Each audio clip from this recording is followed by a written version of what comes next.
Hello and welcome to Snide's Return, a tabletop roleplay podcast.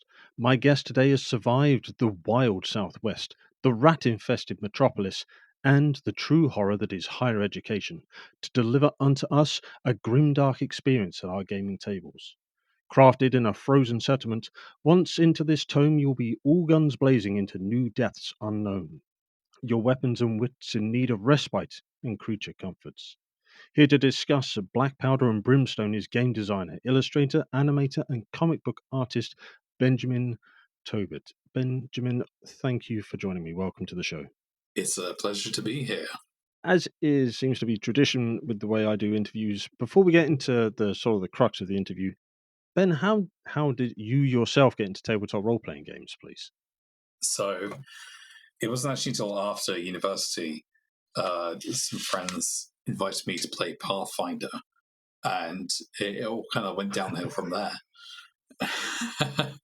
But it was quite fun. That was my introduction.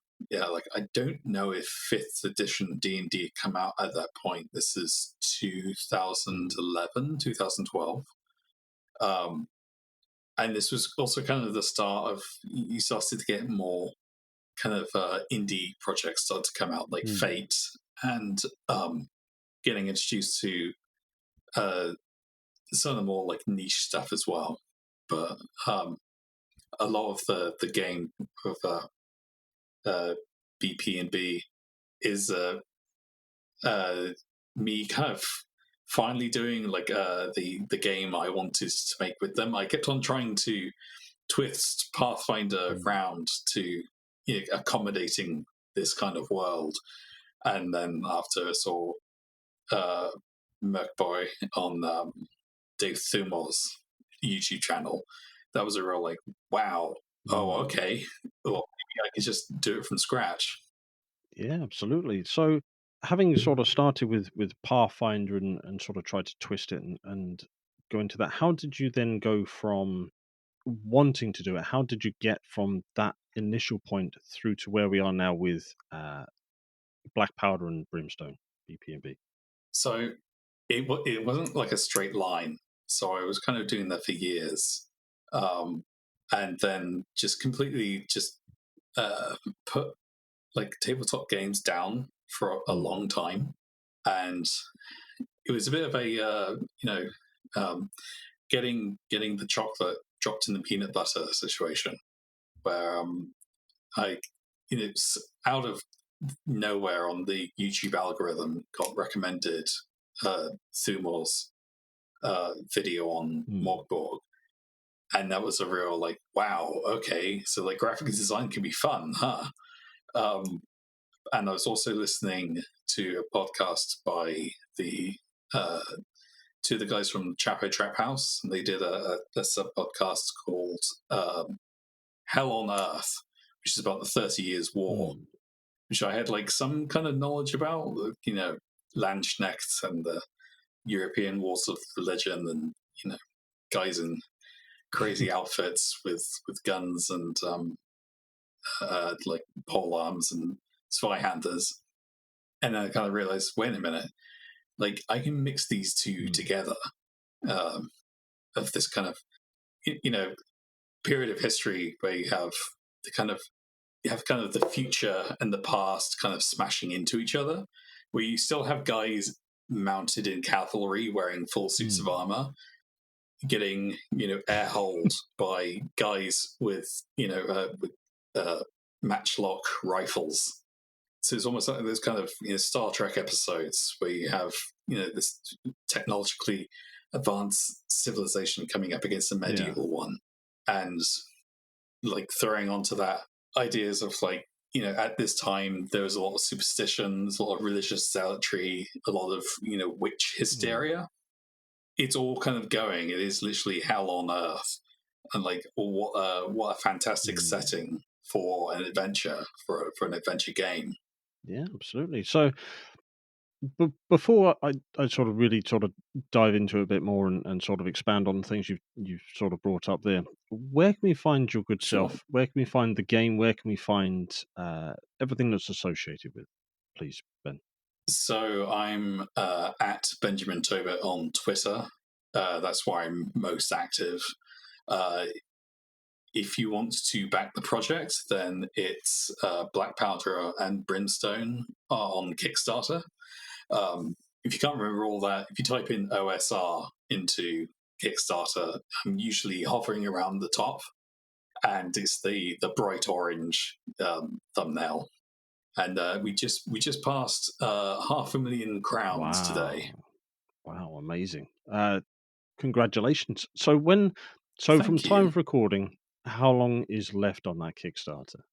I think it's something like let me just check. I think it's like 19 days. Oh no, 17 days. 17 days left to go. All right. Well, I will ensure that there are links to the socials you mentioned, and while it's live, the Kickstarter, and then in the future, if it goes through backer kit and all that sort of good stuff, make sure.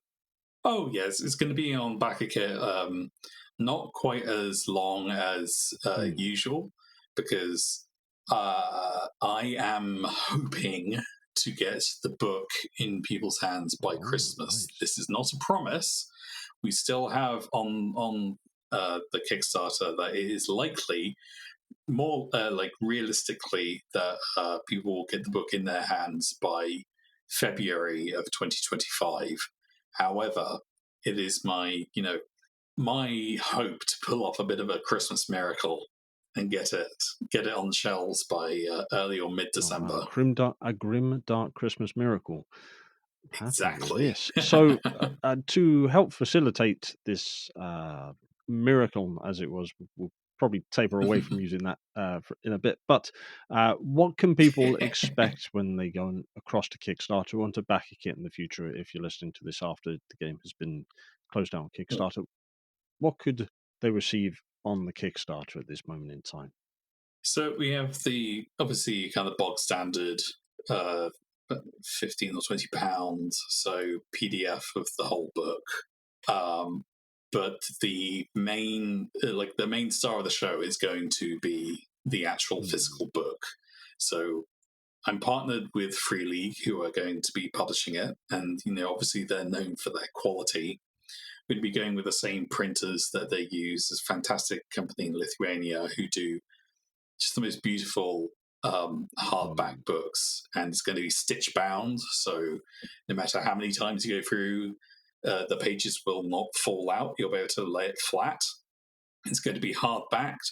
We just passed our stretch goal of having 2 bookmark ribbons, and it's I'm going to make sure it's on really nice thick glossy Hmm. paper so that the artwork really shines. And then we have uh, more kind of elaborate uh, rewards later Hmm. down. So you can have one which has a pad of character sheets, ones which come with a art only PDF, which is going to not just be a PDF sans all the text, because the book is 200 pages long. It's going to be by the time I'm Yeah. finished with it, and pretty much every page has a full color illustration.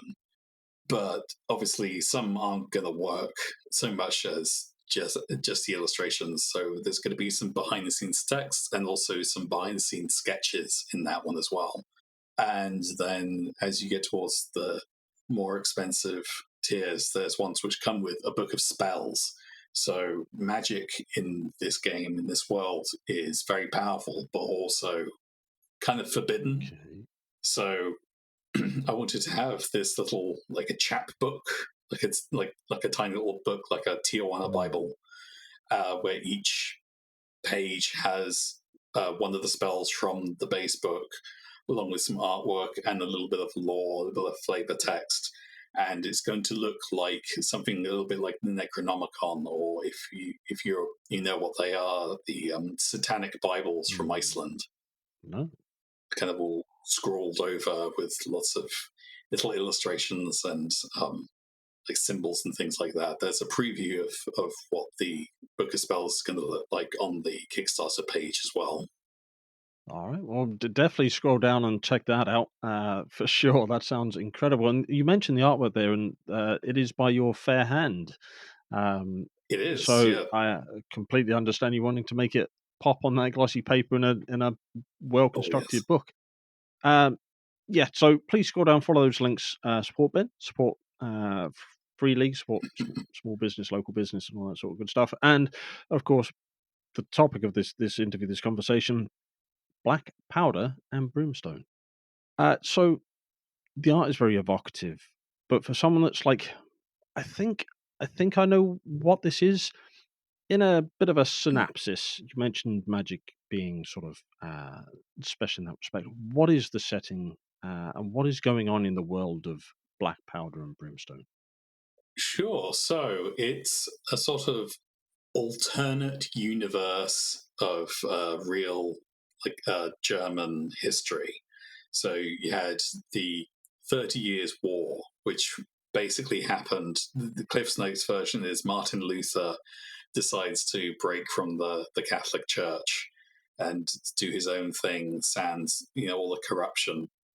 Uh, and then shenanigans ensue, and what happens is you have the Protestants, the Calvinists, wanting to do their own thing, and then you have the traditional Roman Catholic Church going, "No, you don't get to split from the church," and then it all becomes very quickly becomes very violent. Mm. Neither side has an army, so they start bringing in foreign mercenaries, and then they start causing their own chaos, and everything gets worse and worse and worse. Um, so essentially, more or less, the same thing happens in my world, except Martin Luther is successfully assassinated, and so his like splinter group becomes much more militant, much more extreme, and goes straight into the burning and all the kind of super Puritan stuff. And because this is not the real world, this is a fantasy world. There are demons and otherworldly forces involved, and then that also means the Inquisition getting involved. And as with the witch hysteria that happened in the real world, there's that as well. But the witches are real. Witches are actually a playable class, Mm. and to kind of balance the fact that like I never really liked the idea in like games like D&D, which have a very well-known magic system, where it's like, okay, but like how does this affect the rest of the world? It feels very much that magic is one of those things that kind of is happening but kind of fizzles away before it can genuinely affect the Mm. world. um, so in this game, magic is very powerful. You don't need to roll to confirm any effects. As long as you succeed the dice roll, you do the thing. But because this is a very religious, very zealot society, if you're seen doing magic in front of the wrong people, they will call the Mm. Inquisition or the witch hunters, and then they will be after you. It's not quite as simple as, oh, well, this guy's being rude to me, so I cast Fireball on his ass. Like, okay, yeah, sure, you solved that problem. But then the next day, you're going to have some very scary people coming Yeah, after you. absolutely. So, what can we, as a party, a group of individuals, come together within the world of black powder and brimstone? What sort of things can we get up to? And you mentioned there were things we should probably avoid doing, but uh, what's what are we doing as a group within this setting?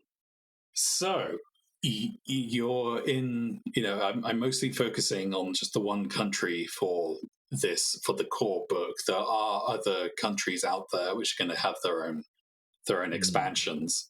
But you're in Vaterland, my version of Germany. There is a war on, and it's chaos. So what are you going to do? You're going to try and make as much money as you can to either leave, get to safety, or potentially build up your own mercenary company. Like there are rules for making your own company and picking your own name, your crest, rules for hiring Mm. mercenaries, and the fact that, you need to keep them paid. If you don't pay them regularly, they will, at best, just bugger off. They will just leave and go work for someone else, or maybe they'll hold you for their pay at gunpoint. And in that, you're kind of starting out as a kind of group of ne'er-do-wells, desperate people, not a lot of money at hand. But if you play for long enough, level up, earn more, you could find yourself at the head of a significant mercenary force, and then it almost kind of turns, if that's what you're interested in, it can turn from a simple one-to-one people fighting people tabletop game to more of a turn-based battle RPG, where each player has command of several mercenaries at one point, and directing where the damage goes and stuff like that. And there is quite simple rules for how to handle that. I didn't want it to turn into okay, right, well, once you reach a certain level, then you need to suddenly start to learn the Warhammer rule book of how to march an army and stuff like that.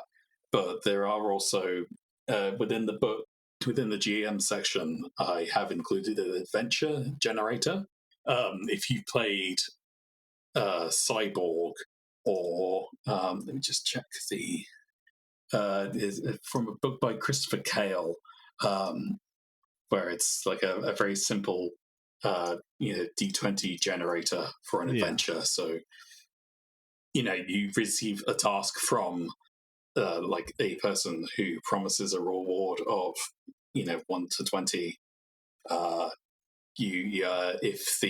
If the PCs do a thing, they have a goal, and then complication, and then enemies, and then a location, and then that location's aspect.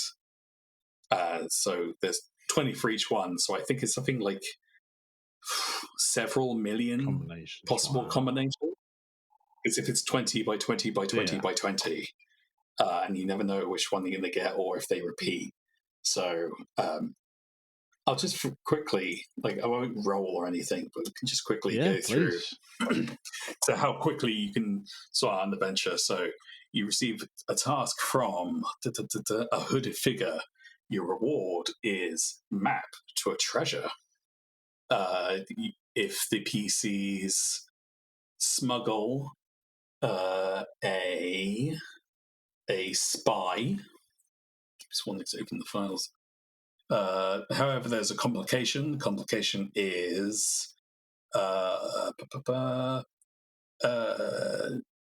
the job is in fact a distraction for someone else, and the enemies involved are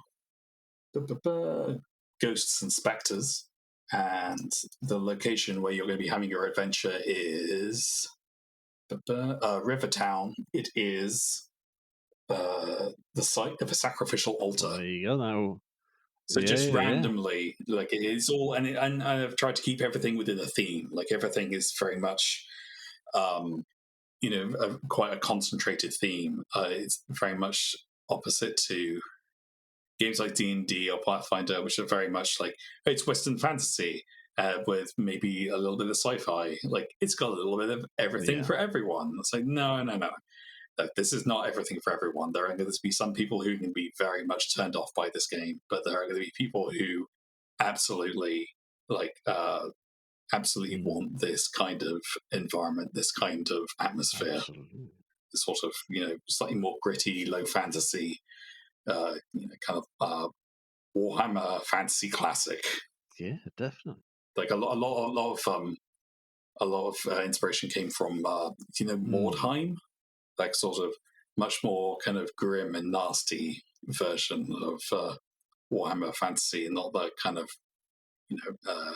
the Empire of Man, having all of their stuff together, or Age of Sigmar now, where it's I don't know, so it was almost like a Marvel comic book kind of environment of gods and reality hopping. Absolutely. I mean, I've staying with the Sigmar stuff. I've just had the new book for Olfen Khan deliver, which Oh brings yeah, it down to a grim dark setting. But that's not the game we're talking about. This we're here for Black Powder and Brimstone, which delivers on its own appeals and promises, and the artwork really brings it to life. So oh, thank you. have you got a favorite piece of artwork and a favorite sort of mechanic or uh, character slash NPC slash enemy within the book that is either evocative or mechanically fun or just inspired by something that really talks to you as a creator? Interesting. I'm currently working. So one of the stretch goals was to have a series of nemesis enemies Hmm. of like particular because a lot of the enemies in the bestiary are kind of not anomalous, but they are one of many. They're more kind of an archetype rather than like a boss. Apart from like I don't know, maybe one of them, which is this sort of demon, which is comes with its own countdown clock from Blades in the Yeah. Dark, where it's like you have a clock with six sections. After each one of those sections is filled in, then the sky turns red and the end of the world's happening. The end of the world won't happen right there and then, but it's more like okay, the tone of the game is going to Yeah. shift now. But there are going to be some like more particular characters in there, and one of them is me basically just ripping off the judge from Blood Meridian, which is like one of the greatest novels ever written, which has this kind of amazing character called the Judge, who's kind of a Satan allegory. And there are some other Blood Meridian references Hmm. throughout the book.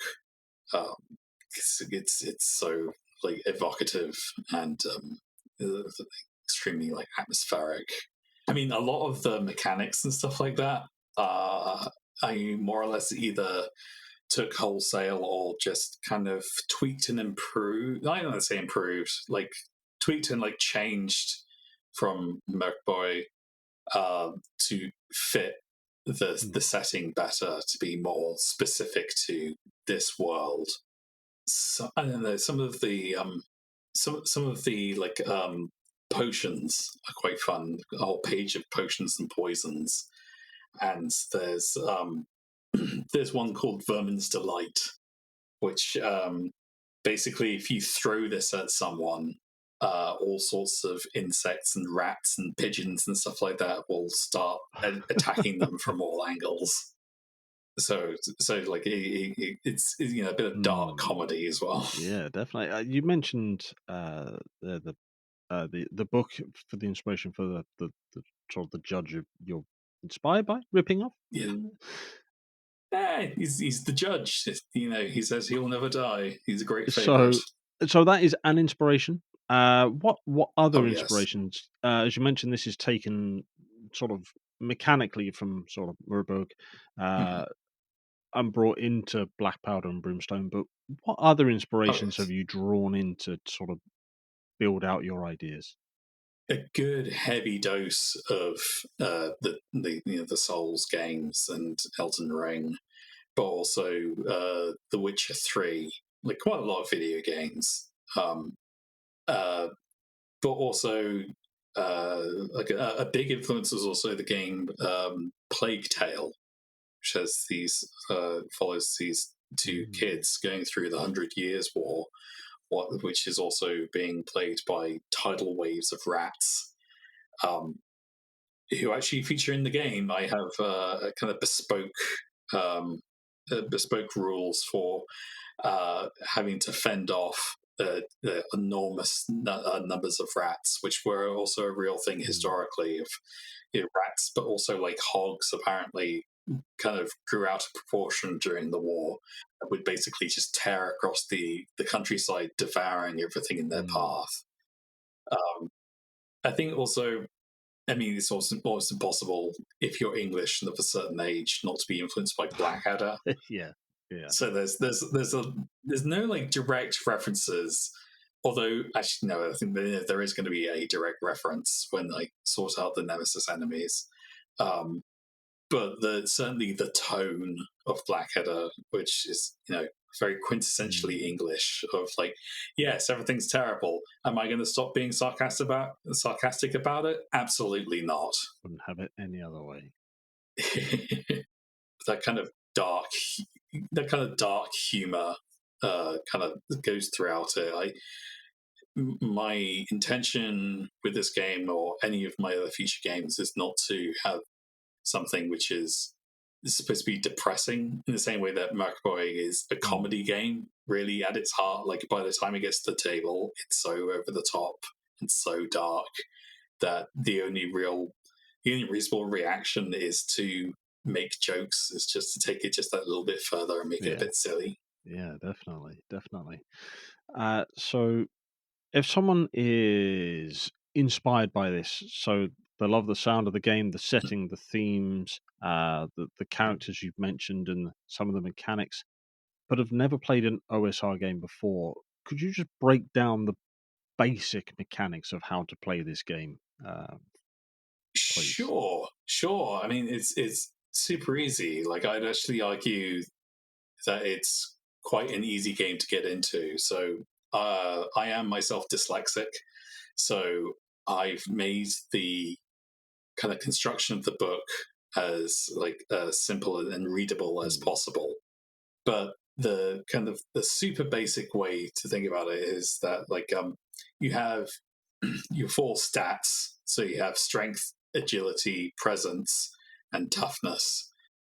Your presence is, I mean, the strength, agility, and toughness are all pretty self-explanatory, but presence is kind of a catch-all, like using your head. So it's aiming, perceiving, persuading someone, or using magic.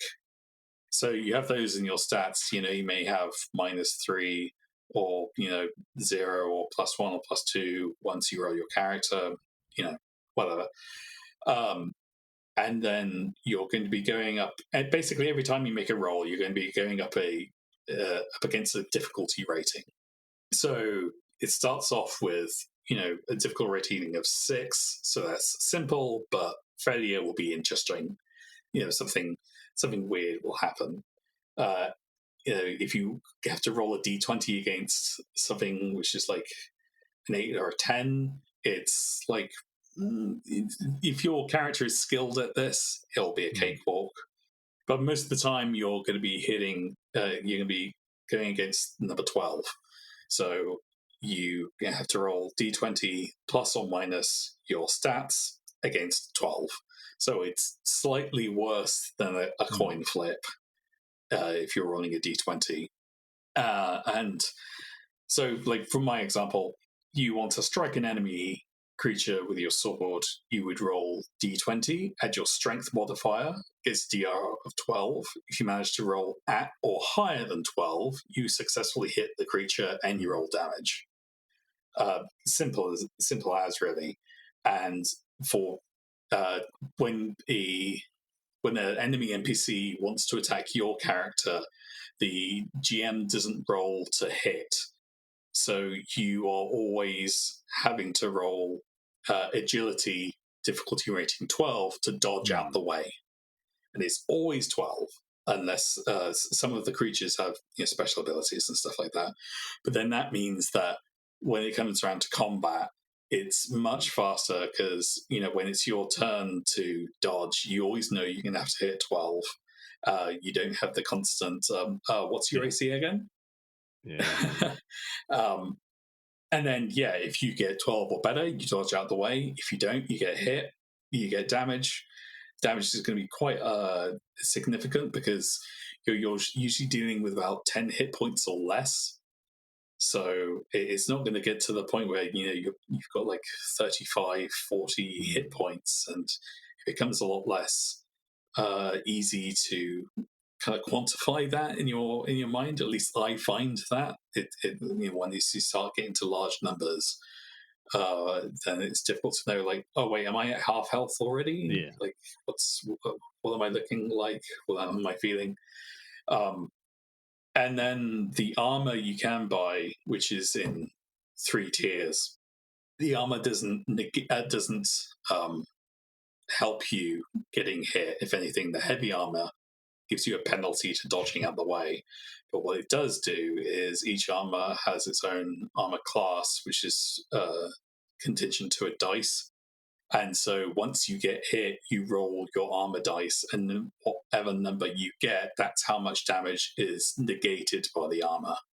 So say if you have like medium armor, which is D6, you fail your dodge roll, enemy hits you for D10 damage. They deal 6 damage to you. You roll your D6, you get you get a 5. Therefore, 6 minus 5, 1. That 1 damage carries over to you. Super simple. Yeah, absolutely. No, it's a great system that's found popularity with. I'm sure Black Powder and Brimstone will continue it, but with Mork Borg and Cyborg and Death in Absolutely. Space, another one by published through Three Oh, League. yeah. There are others. Freely Workshop. Bastion Land, Into the Odd. These Mm. very different takes which use a similar system. So you could almost mix and match, but this is very much a game in its own right and just uses that common system. So if someone's like, I like the way this sounds, I like the way this plays, but can I try it now? What's available to me right now? Absolutely. So right now on the Kickstarter, there's a link to a quick start guide on DriveThruRPG, and that has all the quick rules for combat, my kind of special brand new advanced combat rules, so rules for stealth, fire,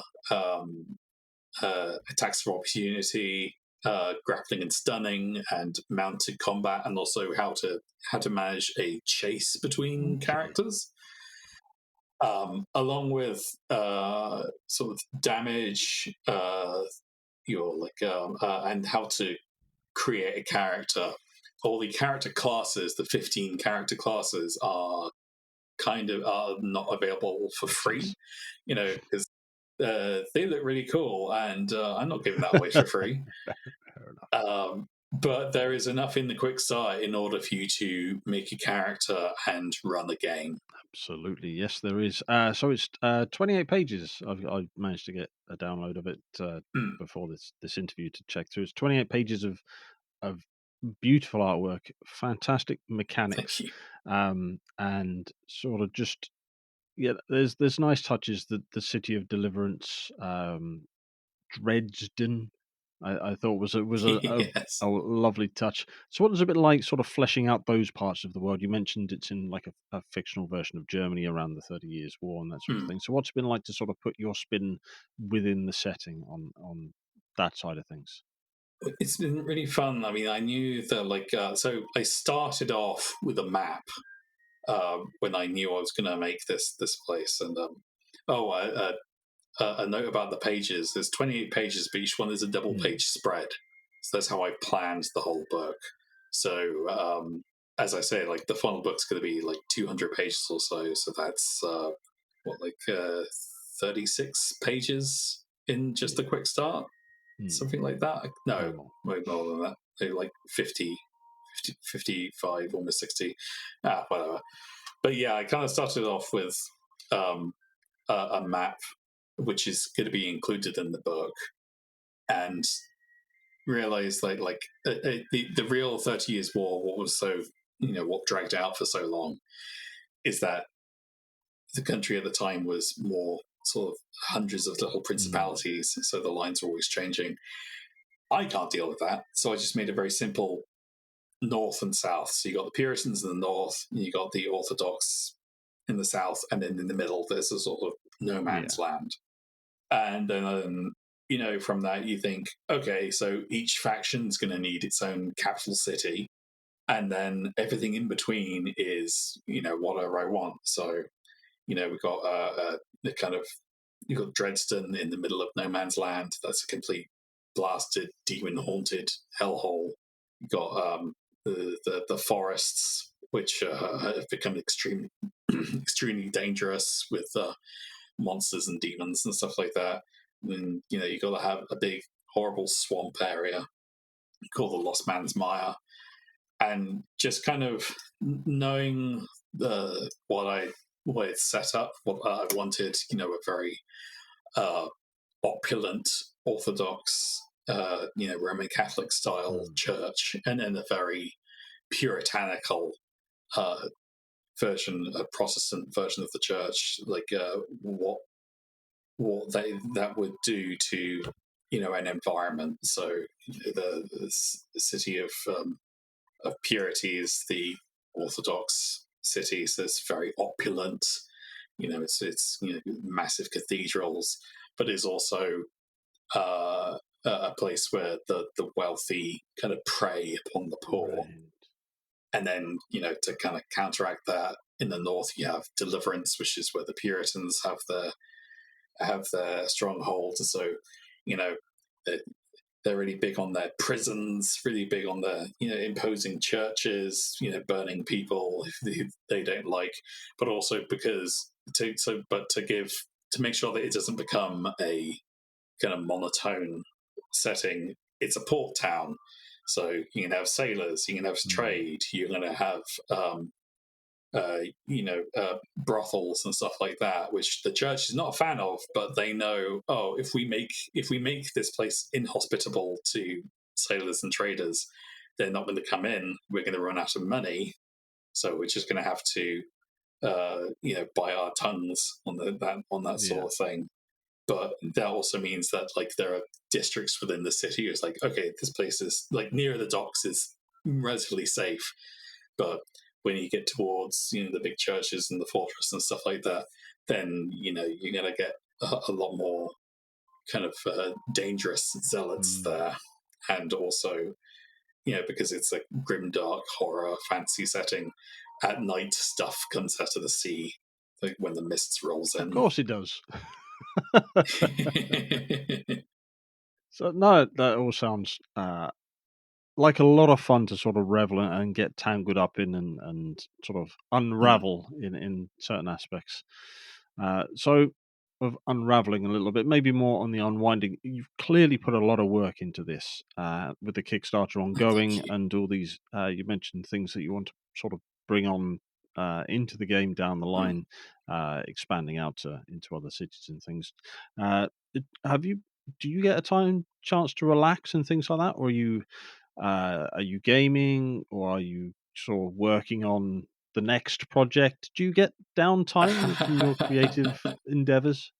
Well, I just moved house, just moved into a new apartment, so we're kind of exhausted at the moment. I was doing this game in amongst other commissions and work, and also helping my wife with her bakery. But seeing as the Kickstarter is doing pretty well, and I want to continue to make expansions for it, I am thinking of making this, my full time gig. But I do have scripts. I do have writing and research and stuff for several other games. This is going to be my only fantasy one. I very much want to go in.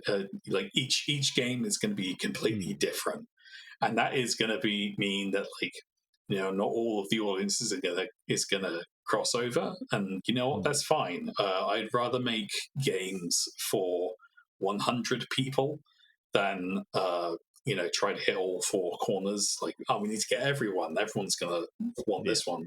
No.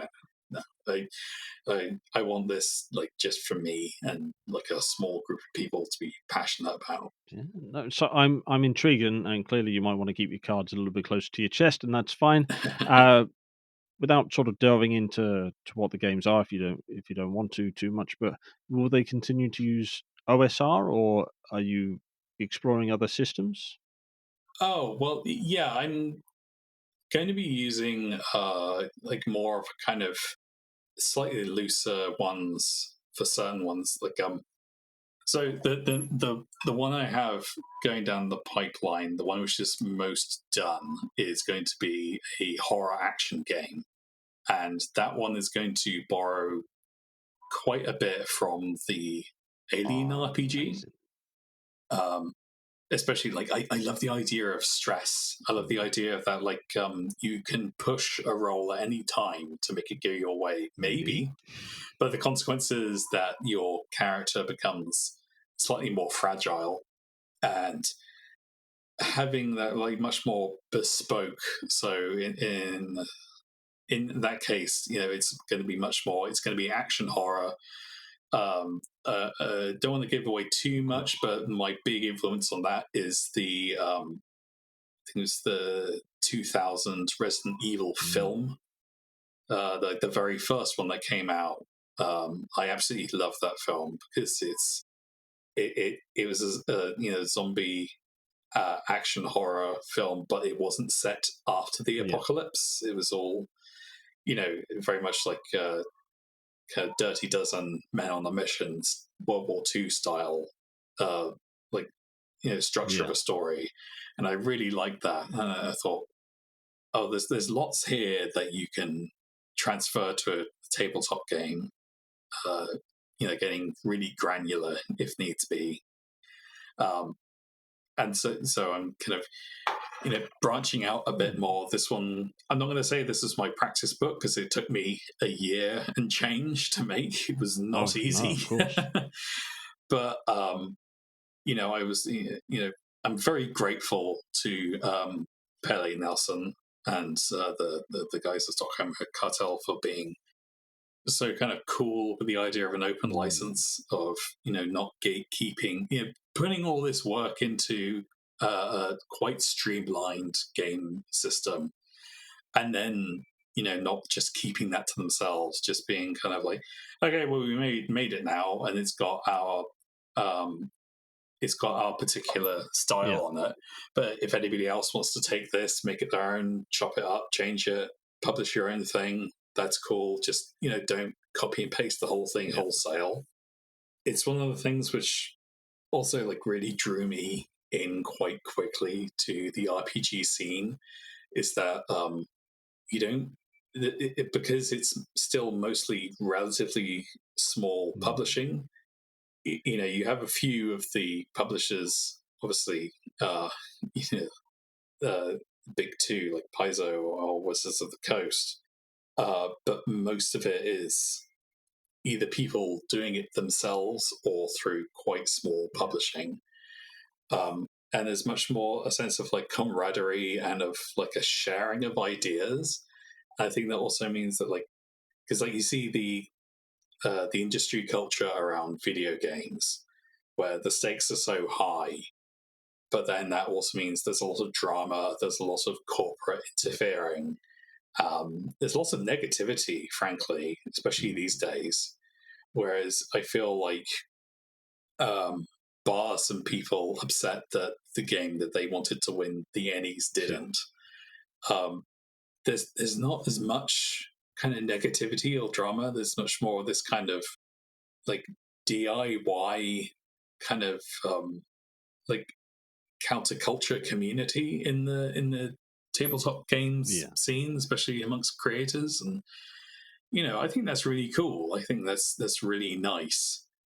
Oh, and like I think also seeing as when Wizards with D&D kind of crapped the bed with the whole when we're rescinding our open license, that I think it brought in more eyes, and it was great seeing this almost like kind of Cambrian explosion of lots and lots and lots of more ideas and systems, and people really breaking down what an RPG can be, and it not just being a simple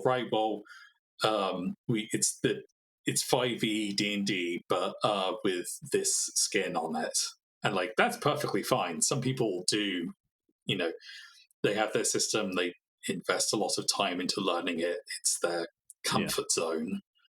But also seeing, lots of people seeing how they can further abstract reality or fiction into dice rolling and stuff like that, and putting their own spin and flair onto that is really cool. It's really interesting, and I'm hoping to be at least one voice amongst many doing all sorts of crazy and interesting things. And I'm really hoping that this kind of momentum, this kind of explosion of creativity just continues, especially as kind of self-publishing is becoming cheaper and cheaper, to the point where if you do it completely digitally, release just on itch or drive through RPG, the only thing it really costs you is your time and labor, obviously. But the kind of barrier to entry has never been lower, and I think that's brilliant, because then that means more and more people will be able to get involved. Yeah, 100%, 100%. So long may we sort of twist and learn and change and create. So that's something I definitely agree with. Hell yeah. So knocking back across into Black Powder and Brimstone, then, as we sort of move towards the tail end of this interview, do you have any advice? You created this, you've generated this amazing setting, these mechanics, the evocative artwork and things. So have you got any advice for GMs or players that want to sort of, mainly GMs, because it's them that seem to have the largest of the hurdles initially to go through, for running a fun and fantastic game of Black Powder and Brimstone? So I've tried to keep things as kind of with the book. Every time I designed a page and designed like the layout and stuff like that, I try to keep in mind like what is the worst possible situation for someone reading this. Because game books like these are kind of technically like technical manuals. So I'm always thinking like, okay, what's the worst case scenario? You've forgotten a rule in the middle of a fight and you need to quickly find it. So every rule and section fits onto a double page spread. So if no rule like kind of runs over a page turn.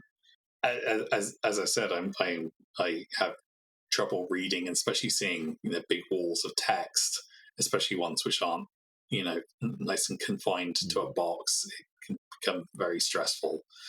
Whereas everything I've got in here is about a tweet's length worth of text, and as long as you've like read through it or like flicked through it, you'll be able to like recognize like, oh, okay, combat, that's the big orange page with all the fire. So I just need to flick through to get to there. It's definitely worth having readers maybe not read, but definitely flick through the first section, which is going to be the player's guide. There's very little reading. That's why I put so much into kind of making everything as short and sweet as possible, writing wise, and then a lot of it is conveyed with the illustrations to hopefully get across like the mood and the tone. Something I was very worried about was when I play tested this with my friends. I play tested it with some friends who prefer to keep things a lot more light and comical, very kind of PG-13 in terms of playing D&D and stuff like that. But when I play with them, like they're already making jokes, very dark jokes at the expense of the world.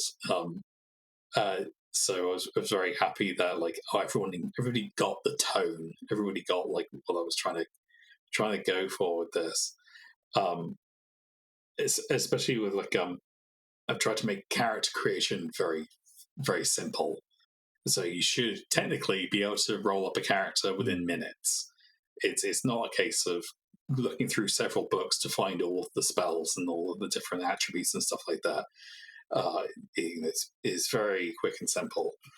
But also, because it is a rules-like system, I very much lean into the kind of the rule of cool of, that's why like at the beginning of the GM section, I kind of have in black and white is so as not to be misconstrued by anyone. Like the rules, like any of the rules of the game may be broken or ignored at any time for the sake of the fun of the game. And so Black Powell and Brimstone is supposed to be like fast and scary. Characters live and die very quickly, but it should never feel unfair or grinding. Like it should never feel that like it should feel like the world is against you, but you should be able to push back against it. It shouldn't be. If anything, feels like it's slowing down, like and a rule is not helping you. Just ignore it. Just go with your gut. It's much more a case of this is not a crunchy kind of game with lots of rules and parameters to essentially protect the players from the GM.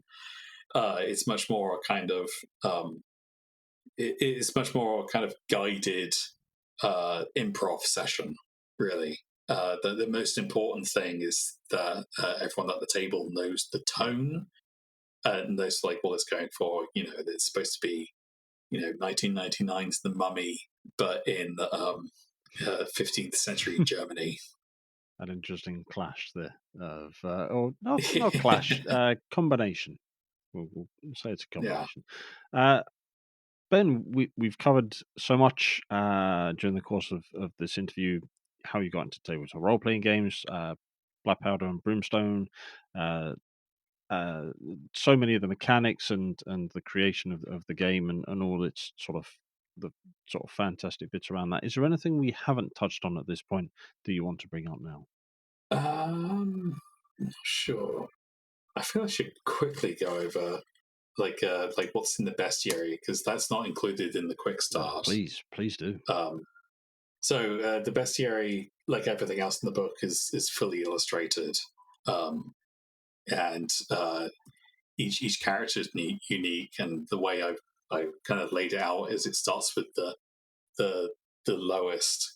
The lowest of the low in terms of enemies, which are these like mutants, which are these poor souls who have been twisted and mutated by extraterrestrial forces, let's say. And then your typical bandits and bandit leaders. But then you go on to like the mercenaries, which are roving around and causing mayhem, and the difficulty very much like it ramps up quite quickly with these guys. Like I try to do it so that like there are some enemies which are very easily combated, but others which kind of, forgive the pun, will put the fear of God in the players. But then you get into, but it's not just human forces of mercenaries and bandits and the Inquisition. There are also like ghosts and ghouls and stuff that lives in the forest and demons who have their own kind of lore I've kind of hinted at but didn't want to go into too much as a kind of like, oh, here is the definite thing. This is definitely what's going on. Try to employ the kind of Games Workshop style half-open box method of lore, where it's like, you know what the thing is called, you know what it does, you know a little bit of what's going on, but the door's only half open. There's a lot of mystery still in there. Like, obviously, I know what's going on, but I've tried to leave some of that in terms of the deep lore open for the players. And then further along, you get more powerful demons and monsters and stuff like that. And then there are a few. Then, as I said, there's the swarms of rats. But then you get to some very strange stuff, which I actually don't even want to spoil because it starts to go into quite a different territory in terms of what's the rest of the game. There's some stuff which is like very powerful, but should be used quite sparingly. Let's say. Definitely leave that leave that there. Leave it at that. Well, on such a ominous cliffhanger with respect to the bestiary and things like that, why don't we remind people where they can go and support you and support Black Powder and Brimstone and all the things and all the places where we can find both, as it were. Please, Ben. Absolutely. Well, all the links are actually kind of handily contained on the Kickstarter, which includes links to my Twitter and also my Substack, where I've been running a behind-the-scenes blog. So if you want to follow my progress from, not quite the beginning, but near it, where I go over my process and also some behind-the-scenes stuff of how I put together the pages. As well as like my inspirations and like thoughts on RPGs and stuff like that. You can check that out. That's all linked through the Kickstarter though, which is Kickstarter projects Black Powder and Brimstone.